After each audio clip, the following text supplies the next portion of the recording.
From the government cities of India from Mumbai मराठ station के बाहर है। Education must be change, education system must be change.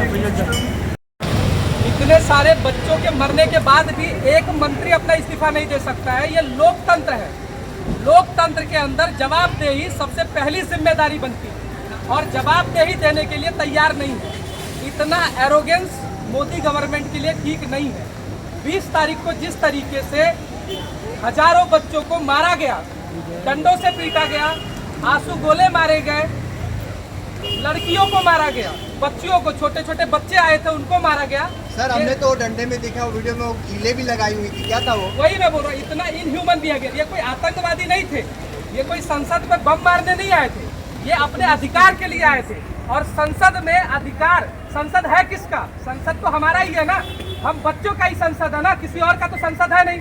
संसद की जवाबदेही तय करने की जिम्मेदारी जब हमारी है तो सरकार को जवाबदेही लेनी ही पड़ेगी। और अगर ये सरकार एक मंत्री को बचाने के लिए हजारों बच्चों को मार सकती है तो एक दिन ऐसा आएगा कि उस मंत्री की वजह से पूरे के पूरे कैबिनेट को, पूरी सरकार को इस्तीफा देना पड़ जाएगा। आज हमारे देश के लिए ये बहुत शर्म की बात है। हम सबसे बड़ा लोकतांत्रिक देश है, मुझे गर्व है अपने देश पे। हमारे देश ने भगत सिंह को पैदा किया, हमारे देश ने महात्मा गांधी को पैदा किया, हमारे देश ने न जाने लाखों कितने वीर सपूत पैदा किए, और उसमें एक ऐसा कलंकित करने वाला धर्मेंद्र प्रधान को इस्तीफा नहीं दिला पा रहे हैं। इसका मतलब है कि ये सरकार पूरी तरीके से निकम्मी हो गई है, ये सरकार पूरी तरीके से जवाबदेही से भाग रही है। Accountability is our demand. ये प्रोटेस्ट, ये ट्रिब्यूट सोनम वांगचुक जी के लिए है। अरे सोनम वांगचुक जी को किसी को कोई बोल देगा आतंकवादी है, कोई बोल देगा एंटी नेशनल है, कोई बोल देगा चाइनीज एजेंट है। अरे मतलब सारे जितने देश के युवा है बात करने के लिए सब एजेंट ही है, सब आप ही देशभक्त बने हुए। जितने बीजेपी वाले सब देशभक्त, और जो विरोध में बात करें सब एंटी नेशनल। ये नहीं चलेगा, ये देश अब एक्सेप्ट नहीं करेगा। रेजिग्नेशन तो देना ही पड़ेगा।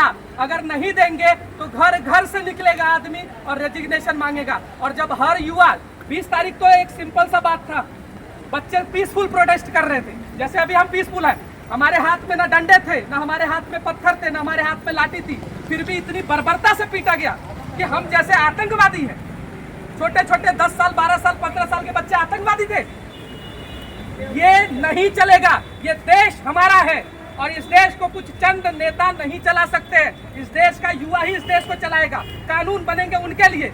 अरे आपसे पेपर नहीं संभल रहा है, आपकी जवाबदेही है, आप इस्तीफा दो। एक बार लीक हुआ, 2 बार लीक हुआ, 40 पेपर आपके टाइम पर लीक हो रहा है, उसके बाद भी आप जवाबदेही लेने को तैयार नहीं बैठे हुए। सर पेपर पास करके जाएंगे तो नौकरी देनी पड़ेगी ना, नौकरियां दे नहीं पा रहे तो सबको अनपढ़ बनाना चाहते हैं।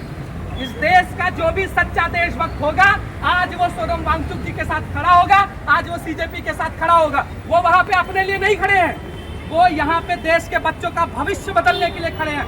देश के बच्चों में अच्छी शिक्षा हो सके, देश का एजुकेशन सिस्टम बदल सके, उनके अंदर अच्छा रोजगार हो सके। आज स्किल की कमी हो रही है, क्यों? क्योंकि एजुकेशन सिस्टम 3rd क्लास है। इसकी वजह से रोजगार को युवा को रोजगार नहीं मिल रहा है। आज की डेट में सरकार को अपने अहंकार को तोड़ना पड़ेगा, क्योंकि अगर जनता तोड़ने पे आई तो फिर सरकार ही नहीं रहेगी।